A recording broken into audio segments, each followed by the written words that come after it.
Selamat datang pemirsa, Pasuruan Info hadir di pekan libur Anda bersama dengan pembawa acara yang akan memberikan berita-berita top 5 minggu ini.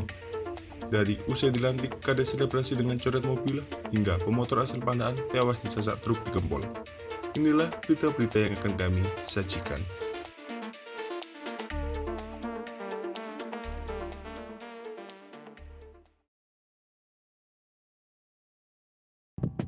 Ribuan warga berkeliling di laut dengan perahu nelayan dalam tradisi perawanan pada Lebaran Ketupat 2022.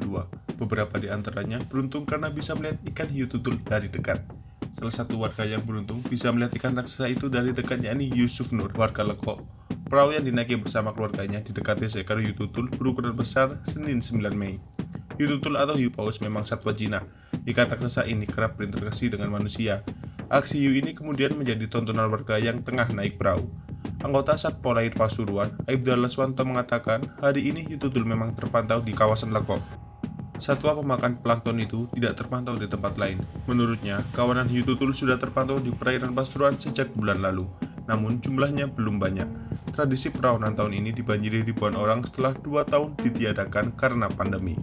Warga tumplek-blek di beberapa pantai di Desa Semade, Kecamatan Keraton, Pelabuhan Kota Pasuruan, hingga Kecamatan Lekok. Di pantai-pantai ini, para nelayan sudah menyiapkan perahu-perahu baik ukuran besar maupun kecil. Warga cukup membayar sekitar Rp10.000 per orang untuk naik perahu dan keliling ke laut.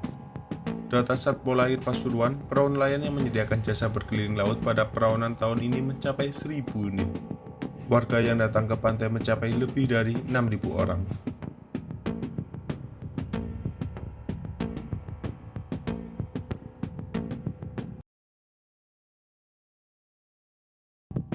Banjir masih mengenangi sejumlah desa di Kecamatan Rejoso, Kabupaten Pasuruan, Selasa 10 Mei.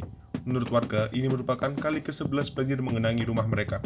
Hujan yang mengguyur sebagian wilayah di Kabupaten Pasuruan membuat ratusan rumah terendam pada Senin 9 Mei malam.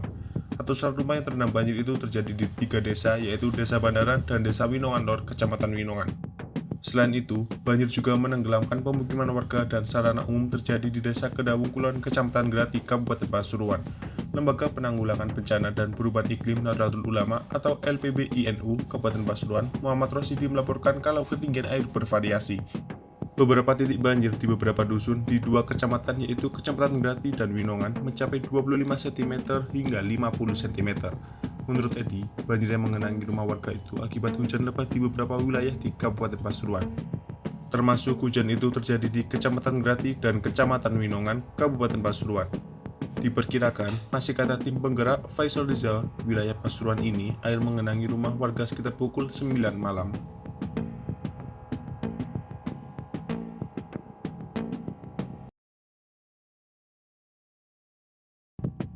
Cewek berinisial RC, 11 tahun, tewas saat mobil pickup Nopol DK8909CP terguling di Tol Ngempol Pasuruan KM 801400A Rabu 11 Mei. Cewek asal Dampit, Kabupaten Malang tersebut tewas dalam kecelakaan tunggal. Kecelakaan tunggal tersebut juga mengakibatkan Pariani 45 tahun mengalami luka berat. Sedangkan, sopir mobil bernama Suprit Santoso 58 tahun dan balita berinisial MHK 15 bulan mengalami luka ringan. Kasat PJR Ditlantas Polda Jatim, AKBP Dwi Sumrahadi mengatakan mobil pickup itu melaju dari arah Malang tujuan Bali. Saat di lokasi, tiba-tiba mobil oleng sehingga terpelanting dan terguling.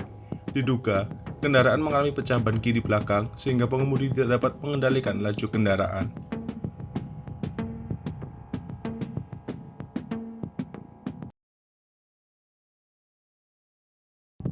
Sebanyak 54 kepala desa atau kades terpilih dilantik oleh Bupati Pasuruan Kamis 12 Mei.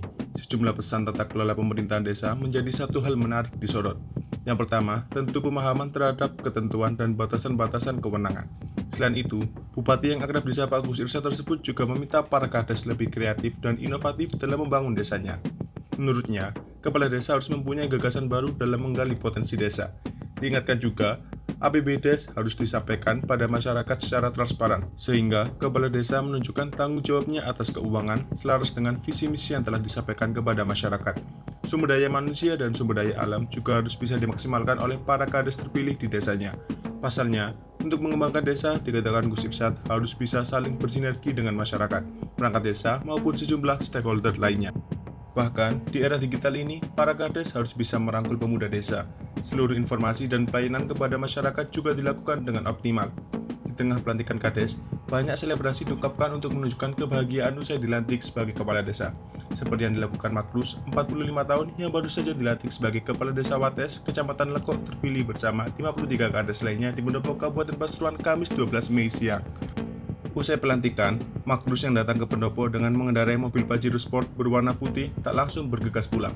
Ia sempat berhenti di depan minimarket bersama puluhan keluarga dan pendukungnya.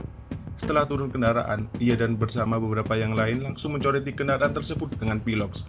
Saat ditanya alasan kenapa mencoret-coreti mobil mewah tersebut, Makrus mengaku hanya iseng.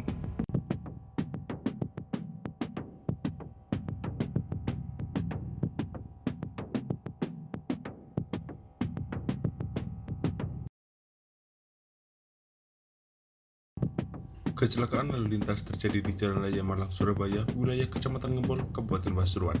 Seorang pemotor tewas dalam kecelakaan ini. Peristiwa ini terjadi tepatnya di wilayah Desa Ngerong, Kecamatan Ngempol pada Jumat 13 Mei, melibatkan sebuah kendaraan Mitsubishi truk dan seorang pengendara sepeda motor. Kanit Laka Polres Pasuruan, Ibda Hunaifi membeberkan kecelakaan bermula saat truk bernomor N9052EF yang dikemudikan Muhammad Rohman Ibrahim, 26 tahun, warga Kecamatan Singosari, Kabupaten Malang, melaju dari arah Malang ke arah Surabaya. Sesampainya di lokasi, di depan truk tiba-tiba ada kendaraan yang tidak diketahui identitasnya dari arah yang sama hendak putar balik. Truk berupaya mengerem, namun kendaraan masih melaju. Tak bisa dikendalikan, truk akhirnya banting setir ke kiri. Saat banting setir itulah, truk langsung menyasar M. Nur Ali, 43 tahun, warga Kecamatan Pandaan, Kabupaten Pasuruan yang mengendarai Honda Vario bernomor N5896 TAU. M. Nur Ali tewas di lokasi dengan luka paha kaki kanan patah, dada memar, keluar darah dari hidung. Sementara, sopir truk Muhammad Rohman Ibrahim tidak mengalami luka. Korban tewas dibawa ke Rumah Sakit Bayangkara, Watukose.